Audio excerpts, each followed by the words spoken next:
ഈശോ മിശിഹായ്ക്ക് സ്തുതിയായിരിക്കട്ടെ. ഞാൻ മാണിപ്പറമ്പിലച്ചൻ.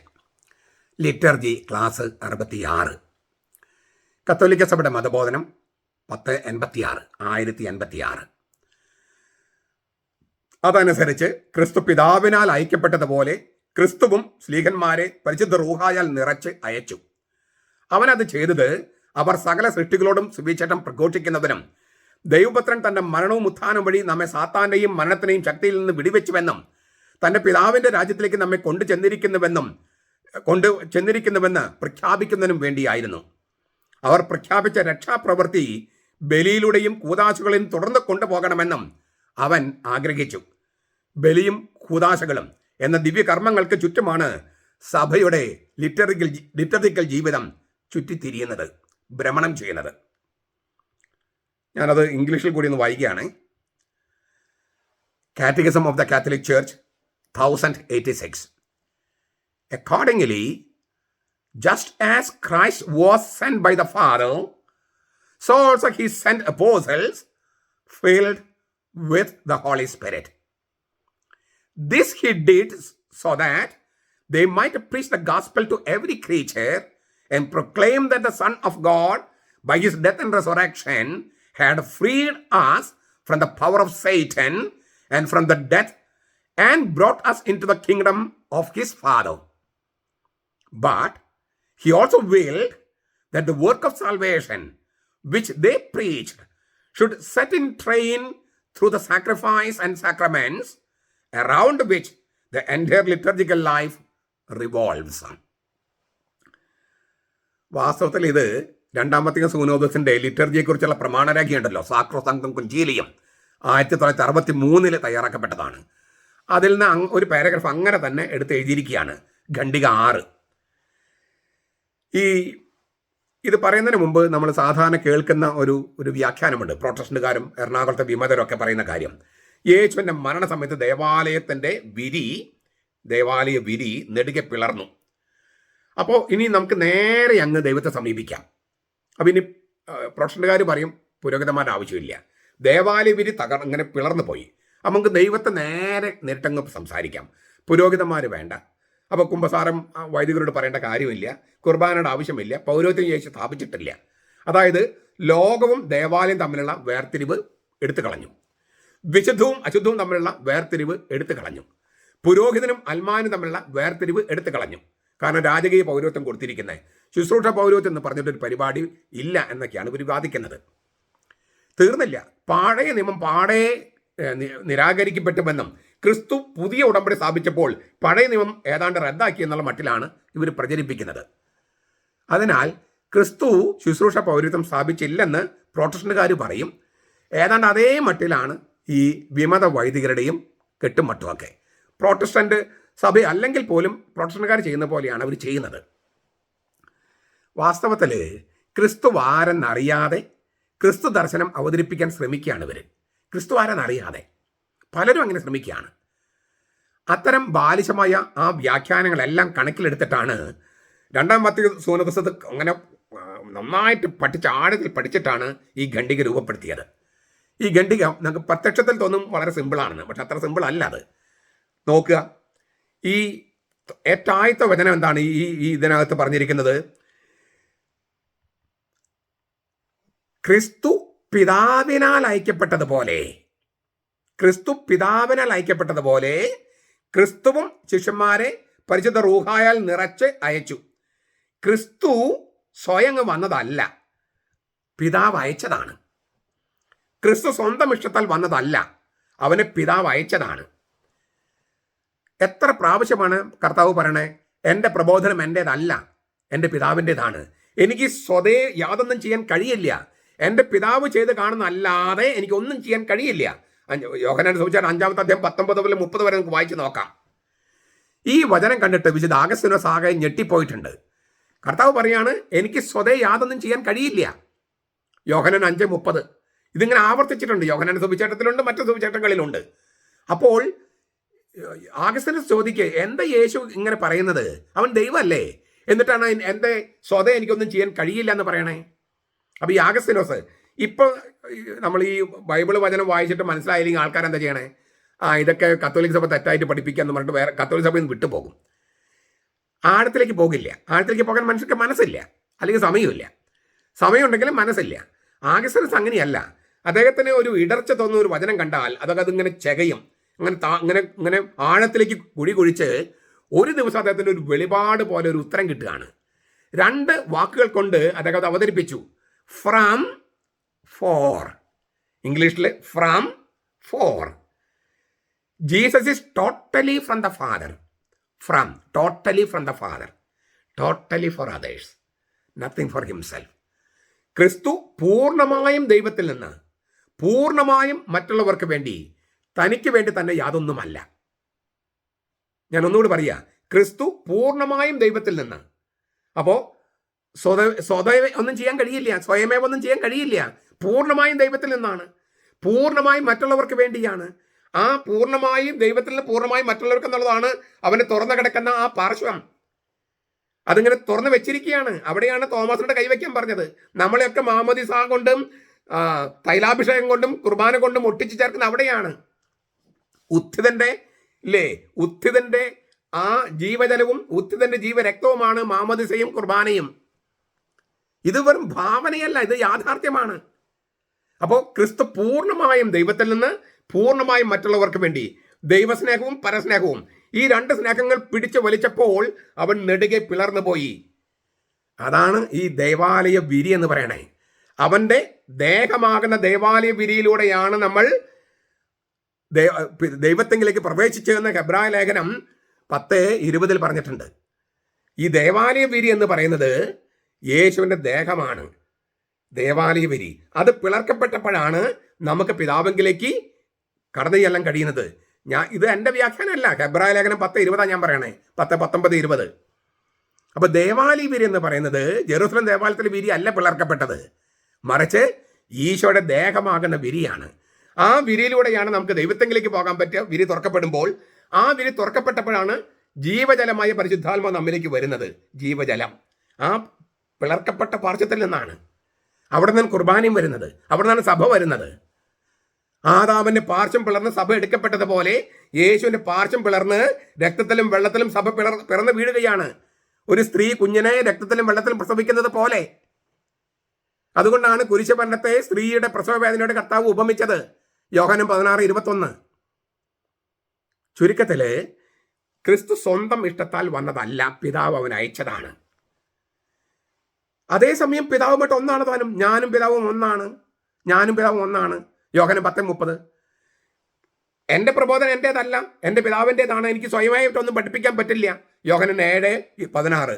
അതേസമയം അവൻ പൂർണ്ണമായും ദൈവപിതാവുമായിട്ട് ഒന്നാണ് താനും. അതുകൊണ്ടാണ് അവൻ പറയുന്നത്, എനിക്ക് സ്വതേ യാതൊന്നും ചെയ്യാൻ കഴിയില്ല. യോഹന്നാൻ 5:30. സ്വന്തം ഇഷ്ടം ചെയ്യാൻ യേശുവിന് കഴിയില്ല, സ്വന്തം ഇഷ്ടം ചെയ്യാൻ ക്രിസ്തുവിന് കഴിയില്ല. യോഹന്നാൻ 5:19-30 വായിക്കാം. പിതാവിൻ്റെ ഇഷ്ടമേ അവന് ചെയ്യാൻ കഴിയൂ. ചുരുക്കത്തിൽ ക്രിസ്തുവിന് പോലും, ദൈവമായിരിക്കുന്ന ക്രിസ്തുവിന് പോലും സ്വയമേവ യാതൊന്നും ചെയ്യാൻ കഴിയില്ല. ഇത് പരിശുദ്ധ തൃത്വത്തിലെ ബന്ധത്തെ, സ്നേഹത്തെ വെളിപ്പെടുത്തുന്നു. അവർ തമ്മിൽ സംഭാഷണം, അവർ തമ്മിൽ ബന്ധം അത്രമേൽ ആഴത്തിലാണെന്ന്. അതേസമയം ക്രിസ്തുവിൻ്റെ ഒരു നിലപാടും വ്യക്തമാക്കുന്നു. എന്താണ്? പിതാവുമായി ഐക്യത്തിലേ അവൻ എന്തെങ്കിലും ചെയ്യാൻ പറ്റൂ. അതുകൊണ്ടാണ് പറയുന്നത്, ഞാൻ സ്വയമേവ വന്നതല്ല, പിതാവൻ അയച്ചതാണ്. എന്നിട്ട് അതേ കർത്താവ് പറയാണ്, പിതാവൻ അയച്ചതുപോലെ ഞാനും നിങ്ങളെ അയക്കുന്നു. ആരെ? 12 പേരെ. യോഹന്നാൻ 20:21. പിതാവൻ അയച്ചതുപോലെയാണ് ഞാൻ നിങ്ങളെ അയക്കുന്നത്. എന്ന് വെച്ചാൽ പിതാവിൻ്റെ ഇഷ്ടത്തിന് വിപരീതമായി യാതൊന്നും ചെയ്യാൻ ക്രിസ്തുവിന് പറ്റാത്തതുപോലെ ക്രിസ്തുവിനിൽ നിന്ന് മാറി യാതൊന്നും ചെയ്യാൻ സ്ലീഹന്മാർക്കോ അവർ പിൻഗാമികൾക്കോ കഴിയില്ല. എന്നെ കൂടാതെ നിങ്ങൾക്ക് യാതൊന്നും ചെയ്യാൻ കഴിയില്ല. യോഹന്നാൻ 15:5. നിങ്ങൾ എൻ്റെ നാമത്തിൽ ചോദിക്കുവിൻ, അത് ചെയ്തു തരും. യോഹന്നാൻ 14:13-14. യോഹന്നാൻ 15:16. ഇതുവരെ എൻ്റെ നാമത്തിൽ നിങ്ങൾ ഒന്നും ചോദിച്ചിട്ടില്ല, ചോദിക്കുവിൻ തരും. യോഹന്നാൻ 16:23-24. എന്നെ കൂടെ നിങ്ങൾക്ക് യാതൊന്നും ചെയ്യാൻ കഴിയില്ല, ഇതുവരെ എൻ്റെ നാമത്തിൽ ചോദിച്ചിട്ടില്ല. ഇതൊക്കെ സാധാരണ നമ്മൾ പരീക്ഷയ്ക്ക് കുട്ടിക്ക് മാർക്ക് കിട്ടണം, അല്ലെങ്കിൽ ജോലി കിട്ടണം, അങ്ങനത്തെ കാര്യങ്ങളാണോ പുത്രൻ്റെ നാമത്തിൽ ചോദിക്കണേ? അല്ല. പുത്രൻ്റെ നാമത്തിൽ ചോദിക്കുന്ന ഒരേ ഒരു കാര്യം എന്താണ്? കൂദാശകളാണ്. എന്നെ കൂടാതെ നിങ്ങൾക്ക് യാതൊന്നും ചെയ്യാൻ കഴിയില്ല എന്ന് സ്ലീഹന്മാരോട് പറയുന്നത് കൂദാശകളെ കുറിച്ചാണ്. നിങ്ങൾ ഇതുവരെ എൻ്റെ നാമത്തിൽ ചോദിച്ചിട്ടില്ല എന്ന് പറയുന്നത് കൂദാശകളെ കുറിച്ചാണ്. ക്രിസ്തുവിന്റെ നാമത്തിൽ, ഈശോയുടെ നാമത്തിൽ നമ്മൾ ചോദിക്കുന്നത് കൂദാശകളാണ്. പരിശുദ്ധാത്മാവിനെ കൊണ്ടുവരാനുള്ള കൂദാശകൾ, ഇവിടെ രക്ഷ സന്നിഹിതമാക്കാനുള്ള കൂദാശകൾ, ഇവിടെ അവന്റെ ബലി ഇപ്പോൾ സന്നിഹിതമാക്കാൻ പരിശുദ്ധാത്മാവിന്റെ ആഗമനം, ഈ വക കാര്യങ്ങളാണ് യേശുവിന്റെ നാമത്തിൽ നാം ചോദിക്കുന്നത്. നിങ്ങൾ എൻ്റെ നാമത്തിൽ ചോദിക്കുവിൻ, ഇതുവരെ എൻ്റെ നാമത്തിൽ ചോദിച്ചിട്ടില്ല എന്നെല്ലാം പറയുന്നത് ഈ കാര്യത്തെക്കുറിച്ചാണ്. അല്ലാതെ നമ്മൾ പരീക്ഷയ്ക്ക് പാസ്സാകുന്നതോ ജോലി കിട്ടുന്നതോ സമ്പത്തിൻ്റെ ഈ നമ്മുടെ ലാഭനഷ്ടങ്ങളോ അതൊന്നുമല്ല. അതൊക്കെ ചോദിക്കാം, പക്ഷെ അതൊന്നും ഈശോയുടെ നാമത്തിലല്ല. ചുരുക്കത്തിൽ ഈശോ എന്ന നാമത്തിൽ നമ്മൾ ചോദിക്കുന്നത് പരിശുദ്ധാത്മാവിനെ അയക്കാനാണ്. അങ്ങനെ നമ്മൾ സമർപ്പിക്കുന്ന സംഗതികൾ കൂദാശിയായി ദൈവത്തിൻ്റെ പ്രവൃത്തിയായി രൂപാന്തരപ്പെടാനാണ്. ഏതെങ്കിലും പ്രവൃത്തികളെക്കുറിച്ചല്ല അത് പറയുന്നത്. നിങ്ങൾക്ക് എന്നെ കൊണ്ടത് യാതൊന്നും ചെയ്യാൻ കഴിയില്ലെന്ന് പറയുന്നത് കൂദാശകളെക്കുറിച്ചാണ്. ഇത് വളരെ കുറച്ചും കൂടി വ്യക്തമാക്കാം. ക്രിസ്തു എന്ന ആളിൽ നിൽക്കാതെ എങ്ങനെയാണ് ഒരു വൈദികന് അപ്പം എടുത്തിട്ട് ഇത് എൻ്റെ ശരീരം ആകുന്നു എന്ന് പറയാൻ പറ്റുക? ഇത് എൻ്റെ രക്തം ആകുന്നുവെന്ന് കാസയെടുത്തിട്ട് പറയാൻ പറ്റുക? ക്രിസ്തു എന്ന ആളിൽ നിൽക്കാതെ ഞാൻ നിന്റെ പാപങ്ങൾ മോചിക്കുന്നെന്ന് ഏത് വൈദികന് പറയാൻ പറ്റും? ക്രിസ്തു എന്ന ആളിൽ നിൽക്കാതെ നിങ്ങൾ പരിശുദ്ധാത്മാവിനെ സ്വീകരിക്കുമെന്ന് ഏത് വൈദികനോ മെത്രാനോ പറയാൻ പറ്റും? അപ്പോൾ ക്രിസ്തു എന്ന ദൈവിക ആളിൽ നിന്നുകൊണ്ട് ക്രിസ്തുവിന് വേണ്ടി ക്രിസ്തുവിന്റെ നാമത്തിൽ അവന്റെ പ്രവൃത്തി ചെയ്യാനാണ് വൈദികൻ തിരഞ്ഞെടുക്കപ്പെട്ടിരിക്കുന്നത്. പിതാവൻ അയച്ചതുപോലെ ഞാനും നിങ്ങൾ അയക്കുന്നു, എല്ലാവരും അല്ല. ആ അയക്കല് 12 പേരെയാണ്, 12 പേരെ പിൻഗാമികളെയാണ്. അതാണ് മെത്രാന്മാരും പുരോഹിതന്മാരും എന്ന് പറയണേ. അതേക്കുറിച്ച് വിശദമായിട്ട് പിന്നീട് നമുക്ക് ഒരിക്കൽ ചർച്ച ചെയ്യാം. ഈ പൗരോഹിത്യം അവൻ സ്ഥാപിച്ചതിനെ കുറിച്ചൊക്കെ പലയിടത്തും ഞാൻ പറഞ്ഞിട്ടുണ്ട്, എന്നാലും വിശദമായിട്ട് പിന്നെ കാണാം. അപ്പോൾ ഞാൻ ഒന്നുകൂടി ആവർത്തിക്കുക, ക്രിസ്തു എന്ന ആളിൽ നിന്നുകൊണ്ട് ക്രിസ്തുവിന്റെ പ്രവൃത്തി, ക്രിസ്തുവിന് വേണ്ടി ക്രിസ്തുവിന്റെ വചനം പറഞ്ഞ് ക്രിസ്തുവിന്റെ ആത്മാവിനെ കൊണ്ടുവരാൻ ക്രിസ്തു നിയമിച്ചിരിക്കുന്ന ആളാണ് വൈദികൻ. അതുകൊണ്ട് ക്രിസ്തുവിന് പോലും സ്വയമേവ യാതൊന്നും ചെയ്യാൻ പറ്റാത്തതുപോലെ വൈദികന് ക്രിസ്തുവിലും സഭയിലും നിൽക്കാതെ ചെയ്യാൻ കഴിയില്ല ലിറ്റർജി. ഇതുകൊണ്ടാണ് എറണാകുളത്തെ ലിറ്റർജി, ഈ വിമത വൈദിക ലിറ്റർജി ശരിയല്ല എന്ന് പറയുന്നത്. അതാര് ശരിയെന്ന് എഴുതി കൊടുത്തിട്ടും കാര്യമൊന്നുമില്ല. കാരണം അവര് മാർപ്പാപ്പ പറഞ്ഞു വിമതർ ചെയ്യുന്നത് ശീഷ്മയാണ്, അവരെ പിന്തുടരുക അരുത്. എന്നിട്ട് അവരെ പിന്തുടരുകയും അവർ പറയുന്നത് ശരിയെന്ന് എഴുതി കൊടുക്കുകയും ചെയ്താൽ അത് ക്രിസ്തുവിലായിരിക്കുന്ന ഒരാൾക്ക് ചെയ്യാൻ പറ്റുന്ന കാര്യമല്ല. സഭ നിർദ്ദേശിച്ച പോലെ ചെയ്യാത്തത് കൊണ്ട് അവരുടെ പ്രവൃത്തി ക്രിസ്തുവിന്റെ പ്രവൃത്തിയല്ല, സഭയുടെ പ്രവൃത്തിയല്ല. ഞാൻ പറഞ്ഞു കഴിഞ്ഞു, സഭയുടെ സ്വർഗ്ഗരാജ്യത്തിൽ താക്കോൽ സഭയാണ് ഏൽപ്പിച്ചിരിക്കുന്നത്. അതിന് വിരുദ്ധമായിട്ട് ആരെഴുതി കൊടുത്താലും അത് ശരിയാകില്ല, എന്തിൻ്റെ പേരിലാണെങ്കിലും. ക്രിസ്തു എന്ന ആളിൽ നിന്നുകൊണ്ട് ക്രിസ്തുവിന് വേണ്ടി ക്രിസ്തുവിന്റെ വചനം ക്രിസ്തു പറയുന്ന തരത്തിൽ, സഭ ഏൽപ്പിച്ച തന്നിരിക്കുന്ന തരത്തിൽ പറഞ്ഞാലേ കൂദാശയാകൂ, അല്ലെങ്കിൽ അത് വെറും ഒരു ആചാരമാണ്. ഇങ്ങനെ ക്രിസ്തു എന്ന ആളിൽ നിന്നുകൊണ്ട് ക്രിസ്തുവിന് വേണ്ടി ക്രിസ്തുവിന്റെ വചനം സഭ പറഞ്ഞ തരത്തിൽ പറയാൻ വേണ്ടിയിട്ടാണ്, ചെയ്യാൻ വേണ്ടിയിട്ടാണ് വൈദികൻ വിളിക്കപ്പെട്ടിരിക്കുന്നത്. അങ്ങനെ വൈദികൻ ചെയ്യുമ്പോഴാണ് ആ ദൈവിക കർമ്മം കൂദാശിയാകുന്നത്, അപ്പോൾ ക്രിസ്തുവിന്റെ പ്രവൃത്തിയാകുന്നത്. സഭ തന്നതുപോലെ അല്ല ചെയ്യുന്നതെങ്കിൽ അത് ക്രിസ്തുവിന്റെ പ്രവൃത്തിയാകില്ല. കാരണം പറഞ്ഞു കഴിഞ്ഞു, ക്രിസ്തു സ്വർഗ്ഗരാജ്യത്തിൽ താക്കോൽ ഏൽപ്പിച്ചിരുന്ന സഭയാണ്. ആ സഭയുടെ പരമോന്നത തലവനായ മാർപ്പാപ്പ പറഞ്ഞിരിക്കുന്നു, വിമതര് ചെയ്യുന്നത് ശീഷ്മയാണ്, അവര് സഭയുമായി കൂട്ടായ്മയിലല്ല, അവർ വിഭാഗീയതയിലാണ്. അതുകൊണ്ട് തന്നെ അത് വലിയ തെറ്റാണ്. ശീഷ്മ എന്ന് പറഞ്ഞാൽ വലിയ തെറ്റാണത്, സഭയ്ക്ക് പുറത്താണ്. ഇനി ഈ പാരഗ്രാഫിൽ 2 കാര്യങ്ങൾ കൂടി പറയുന്നുണ്ട്. സ്ലീഹന്മാർ അയച്ചത് എന്തിനാണ്? 2 കാര്യങ്ങൾക്ക്. ഒന്ന്, സുവിശേഷം പ്രഘോഷിക്കാൻ അഥവാ അറിയിക്കാൻ എന്നാണ് കുറച്ചുകൂടി അല്ലേ, അനൗൺസ്. എന്താണ് ഈ സുവിശേഷം എന്ന് പറഞ്ഞാൽ? യുദ്ധത്തിൽ വിജയം വരിച്ചെന്ന വാർത്തയാണ് സുവിശേഷം. ഏതെങ്കിലും വാർത്തയൊന്നും സുവിശേഷമല്ല, യുദ്ധത്തിൽ വിജയം വരിച്ചെന്ന വാർത്ത. പ്രത്യേകിച്ചും മർക്കോസിന്റെ സുവിശേഷത്തിൽ, മത്തായിലും ലൂക്കായിലും രക്ഷകന്റെ ജനനത്തെക്കുറിച്ചുള്ള വാർത്തയും സുവിശേഷമാണ്. പക്ഷെ പ്രധാനമായിട്ടും യുദ്ധത്തിൽ വിജയം വരിച്ചെന്ന വാർത്തയാണ്. അതിവിടെ സൂചിപ്പിച്ചിട്ടുണ്ട്. എന്താണ്? സാത്താന്റെയും മരണത്തെയും ശക്തിയിൽ നിന്ന് നമ്മൾ വിടുവിച്ചു. അതാണ് യുദ്ധത്തിൽ വിജയം വരിച്ച ആദ്യത്തെ ഘട്ടം. സാത്താന്റെയും മരണത്തിനെയും ശക്തിയിൽ നമ്മൾ വിടുവിച്ചു. ഇത് ഈ സുവിശേഷം അറിയിക്കണം.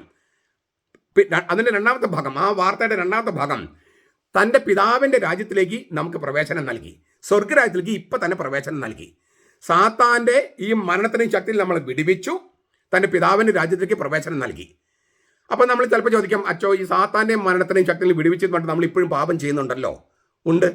നമ്മൾ ഇടയ്ക്കിടയ്ക്ക് ഈ സാത്താൻ്റെ നുഖത്തിന് താഴെ നമ്മളെ തല വെച്ച് കൊടുക്കുന്നുണ്ട്. പക്ഷേ അങ്ങനെ സംഭവിച്ചാൽ അപ്പം തന്നെ ആ സാത്താൻ്റെ നുഖം ഒടിച്ചു കളയാൻ അവൻ പാപമോചനത്തിൻ്റെ കൂദാശ സ്ഥാപിച്ചിട്ടുണ്ട്. അനുരഞ്ജന കൂദാശ, കുമ്പസാരം എന്ന കൂദാശ, പ്രായശ്ചിത്തത്തിന് കൂദാശ എന്നൊക്കെ അതിന് പറയും. അപ്പോൾ എങ്ങാനും ഈ സാത്താൻ്റെ നുഖത്തിന് കീഴിൽ നമ്മൾ തലവെച്ച് കൊടുത്താൽ ഉടനെ തന്നെ അത് ഒടിച്ചു കളയാൻ സംവിധാനം കർത്താവ് ഒരുക്കിയിട്ടുണ്ട്. അപ്പോൾ പിന്നെ സാത്താൻ എവിടെ ശക്തി, മരണത്തിന് എവിടെ ശക്തി? അപ്പം സാത്താൻ്റെയും മരണത്തിൻ്റെയും ശക്തിയിൽ നമ്മൾ വിടുവിച്ചു, തീർന്നില്ല. പിതാവിൻ്റെ ദൈവരാജ്യത്തേക്ക് നമ്മൾ ഇപ്പം തന്നെ പ്രവേശിപ്പിച്ചു. ഇപ്പോൾ അതിനെ പൂർണ്ണമായിട്ട് പ്രവേശിക്കുന്ന മരണത്തിൽ, ശാരീരിക മരണത്തോടു കൂടിയാണ്. ഇതാണ് ഒന്നാമത്തെ കാര്യം. 2, ഈ വിമോചനത്തെക്കുറിച്ച്, രക്ഷയെക്കുറിച്ച് വെറുതെ പ്രസംഗിച്ചാൽ പോരാ, അറിയിച്ചാൽ പോരാ. അതിലേക്ക് ശരിക്കും പ്രവേശിപ്പിക്കണം. അതായത് അത് അച്ചീവ് ചെയ്യണം. വെറുതെ പ്രസംഗിച്ചാൽ സുവിശേഷം പ്രസംഗിച്ചാൽ മതിയോ? പോരല്ലോ. ഈ പെന്തക്കോസ്തകാരും ദൈവസഭക്കാരും ചെയ്താൽ പ്രസംഗിച്ചാൽ പോരല്ലോ. അത് പോരാ, അത് സംഭവിക്കണ്ടേ? ആ സുവിശേഷത്തിൽ പ്രഘോഷിച്ച കാര്യം സംഭവിക്കണ്ടേ? അത് സംഭവിക്കുന്നത് സഭയുടെ ലിറ്റർജിയിലൂടെയും കൂദാശകളിലൂടെയുമാണ്. ഇവയില്ലെങ്കിൽ, ഈ ലിറ്റർജിയും കൂദാശകളും ഇല്ലെങ്കിൽ സുവിശേഷ പ്രഘോഷം വെറും വാചകമടിയായിട്ട് മാറും. ക്രിസ്തു നേടിയ വിജയത്തെ, വിമോചനത്തെ ഇന്ന് ഇവിടെ സന്നിഹിതമാക്കുകയും ആ വിമോചനം നമുക്ക് അനുഭവവേദ്യമാക്കുകയും ചെയ്യുന്നത്, യാഥാർത്ഥ്യമാക്കുകയും ചെയ്യുന്നത് ലിറ്റർജിയിലൂടെയും കൂദാശകളിലൂടെയുമാണ്. അതിനാണ് അവൻ സ്ലീഹന്മാരെ അയച്ചത്. പിതാവൻ അയച്ചതുപോലെ ഞാനും നിങ്ങളെ അയക്കുന്നു എന്ന് പറയുന്നത് സുവിശേഷം അറിയിക്കാൻ. സുവിശേഷം അതെന്താണെന്ന് ഞാൻ പറഞ്ഞു കഴിഞ്ഞു. 2, ബലിയും കൂദാശകളും അർപ്പിച്ച് അതിലൂടെ ഈ രക്ഷാകർമ്മം, രക്ഷാപ്രവൃത്തി അനുഭവവേദ്യമാക്കാൻ, വെറും വാചകമടിയായി നിൽക്കാതെ, വാക്കുകൊണ്ടുള്ള കസർത്തായി നിൽക്കാതെ യാഥാർത്ഥ്യമാകാൻ ബലി വേണം. കുരിശിലെ ബലി അത് ഇവിടെ സന്നിഹിതമാക്കണം. ആ ബലി സന്നിഹിതമാക്കുന്നതാണ് ലിറ്റർജി അല്ലെങ്കിൽ വിശുദ്ധ കുർബാന. അതുപോലെ പരിശുദ്ധാത്മാവിനെയാണ് രക്ഷയുടെ ആദ്യ ഗഡുവായി നൽകുന്ന പരിശുദ്ധാത്മാവിനെയാണ്. ആ പരിശുദ്ധാത്മാവിനെ മറ്റുള്ളവർക്ക്, വിശ്വാസികൾ കൊടുക്കുന്നതാണ് കൂദാശകൾ. ഇതിനാണ് ദൈവത്തിൻ്റെ പ്രവൃത്തി, വിശുദ്ധ പ്രവൃത്തി എന്നൊക്കെ പറയണേ. ഈ വക കാര്യങ്ങൾക്ക് വേണ്ടിയിട്ടാണ് കർത്താവ് പിതാവൻ അയച്ചതുപോലെ ഞാനും നിങ്ങൾ അയക്കുന്നു. ഞാനൊന്ന് ആവർത്തിക്കാൻ തുറക്കെ പറഞ്ഞത്, പുത്രൻ സ്വന്തം ഇഷ്ടത്താൽ ഭൂമിയിലേക്ക് വന്നതല്ല, പിതാവ് അയച്ചതാണ്. ആ പിതാവ് അയച്ചതുപോലെയാണ് പുത്രൻ സ്ലീഹന്മാരെ അയക്കുന്നത്. എന്ന് വെച്ചാൽ ക്രിസ്തുവിൽ നിന്നുകൊണ്ടേ സഭ പറയുന്നതനുസരിച്ച് ചെയ്താലേ ഈ പറഞ്ഞ ബലിയും ലിറ്റർജിയും കൂദാശകളാകൂ. ഇത് ഇങ്ങനെ ചെയ്യാത്തത് കൊണ്ടാണ് എറണാകുളത്തെ ലിറ്റർജി സാധുവല്ല, നിയമാനുസൃതമല്ല എന്ന് നമ്മൾ പറയുന്നത്. ഇതെല്ലാവർക്കും വേണ്ടിയാണ് ഞാൻ ലിറ്റർജിയെക്കുറിച്ച് ക്ലാസ് എടുക്കുന്നത്. എല്ലാവർക്കും വേണ്ടിയാണ്. നമ്മുടെ മുമ്പിൽ ഒരു ഉദാഹരണം ഉള്ളത് കൊണ്ട് അത് ചൂണ്ടിക്കാണിച്ചെന്ന് മാത്രം. അപ്പോൾ നമ്മൾ വെറുതെ പറയുന്ന കാര്യങ്ങളല്ല, ഇത് സഭ പഠിപ്പിക്കുന്ന കാര്യങ്ങളാണ്. അതുകൊണ്ടാണ് ലിറ്റർജിയെക്കുറിച്ചുള്ള ക്ലാസ് തന്നെ നമ്മൾ ഞായറാഴ്ചകളിൽ വെക്കുന്നത്. നിങ്ങളിത് വീണ്ടും വീണ്ടും വീണ്ടും കേൾക്കണമെന്നും നോട്ട് കുറിക്കണമെന്നും സംശയങ്ങളുണ്ടെങ്കിൽ ചോദിക്കണമെന്നും അഭ്യർത്ഥിക്കുന്നു. നമ്മുടെ കർത്താവ് ഈശോ മിശിഹായുടെ കൃപയും പിതാവായ ദൈവത്തിൻ്റെ സ്നേഹവും പരിശുദ്ധാത്മാവിൻ്റെ സഹവാസവും നാം എല്ലാവരോടും കൂടി ഉണ്ടായിരിക്കട്ടെ, ഇപ്പോഴും എപ്പോഴും എന്നേക്കും. ആമേൻ.